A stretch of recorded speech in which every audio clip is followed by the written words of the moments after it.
যাদের বিশ্ববিদ্যালয় প্রশাসনের লোক আছে, দলীয় শিক্ষক আছে, প্রশাসনের দলীয় লোক আছে, তাদের হয়তো না ঢুকলেও চলবে, কিন্তু আমার তো ঢুকতে হবে ভাই। কারণ বিশ্ববিদ্যালয় প্রশাসনের কোনো শিক্ষক আমার নিজের না, কোনো আমার দলের না, আমার মাইমের নাই সেখানে। নির্বাচনে ডাকসুর পদগুলোকে ভাগাভাগি করার জন্য শক্তিশালী রাজনৈতিক বলয় যারা, প্রভাব যারা, তারা তাদের নিজেদের ভিতরে আলোচনা করতেছে। সকাল থেকে যে ভোট কেন্দ্রগুলোতে গিয়েছি, কোনো ভোট কেন্দ্রে ঢুকতে দেওয়া হয় নাই। এই টিএসসির ভোট কেন্দ্রে এসেছি, এখানে যে ম্যাডাম ছিলেন উনি বলেছেন যে ভিতরে যাওয়া যাবে না, ঢুকতে দেওয়া হয় নাই। ক্লাব, টিচার্স ক্লাব আমাদের, সেই ক্লাবে গিয়েছি, সেখানে বলা হয়েছে ভিতরে যাওয়া যাবে না, সেখানে ঢুকতে দেওয়া হয় নাই। এরপরে গেছি সুইমিং পুল, সেখানেও ঢুকতে দেওয়া হয় নাই।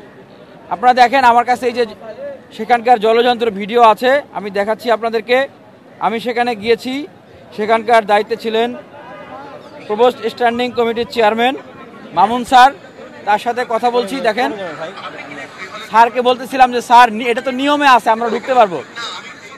স্যার বলতেছে যে চিফ জসিম স্যারের নির্দেশ ঢোকা যাবে না। তো বলতেছেন যে স্যারকে কল দাও, স্যারের সাথে কথা বলো।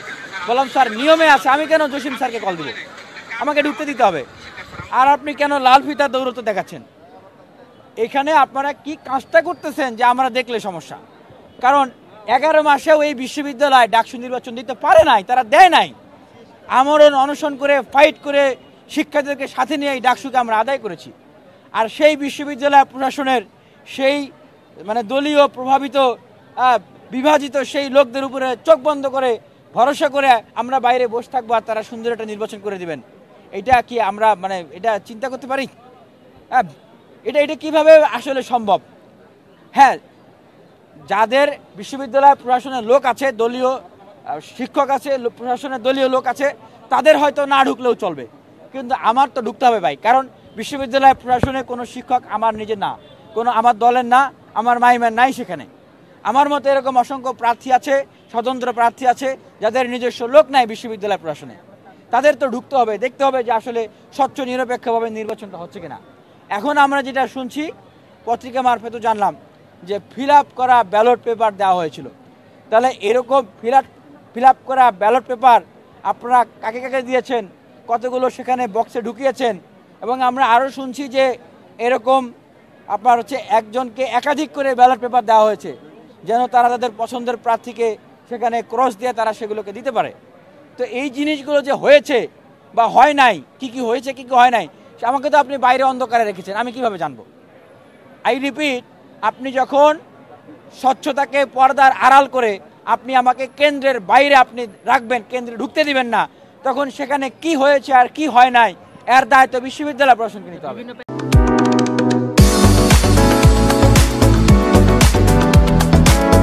বিভিন্ন প্যানেলের শীর্ষ নেতারা ঢুকেছে, তখন আপনাদেরই অনেক পত্রপত্রিকায় নিউজ করেছে যে নিয়ম ভেঙে ঢুকলেন, নিউজ করা হয়েছে না?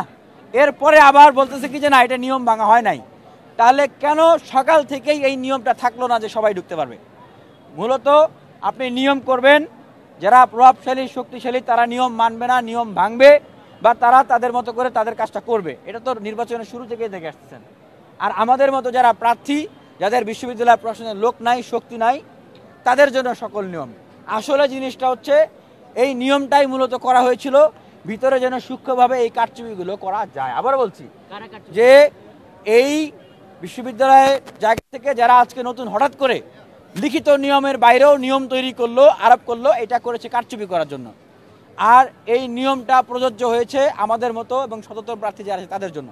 যা ভাই, প্রশাসনের ভিতরে যাদের লোক আছে তাদের তো ভিতরে যাওয়ার দরকারও নাই, তারা গেলেই কি আর না গেলেই কি, বিষয়টা তো স্পষ্ট। আপনারা এখন বিশ্ববিদ্যালয় প্রশাসনে তাদেরকে জিজ্ঞেস করেন যে আপনারা যে সকাল থেকে প্রার্থীদেরকে, কেন্দ্রীয় প্রার্থীদেরকে ঢুকতে দেন নাই, কে ঢুকেছে না ঢুকেছে আমার কাছে সেটা বড় বিষয় না। বিষয় হলো আমাকে ঢুকতে দেন না। আপনারা এটা জিজ্ঞেস করবেন যে মিনিয়ামিন মোল্লাকে যে ঢুকতে দেন নাই, কেন দেন নাই, আপনারা কেন দেন নাই, এই প্রশ্নের উত্তর উনি চেয়েছেন।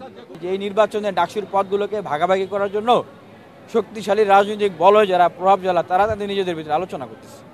এখন বিশ্ববিদ্যালয় প্রশাসনের শক্তিশালী অবস্থান কাদের আছে? এখন ঢুকতে দেওয়া হলো না, এখন কি হলো ভিতরে, তারা কি করলো, বিষয়গুলো তো এখন আশা করি অবশ্যই শিক্ষার্থীরা এবং দেশের মানুষ বুঝবেন।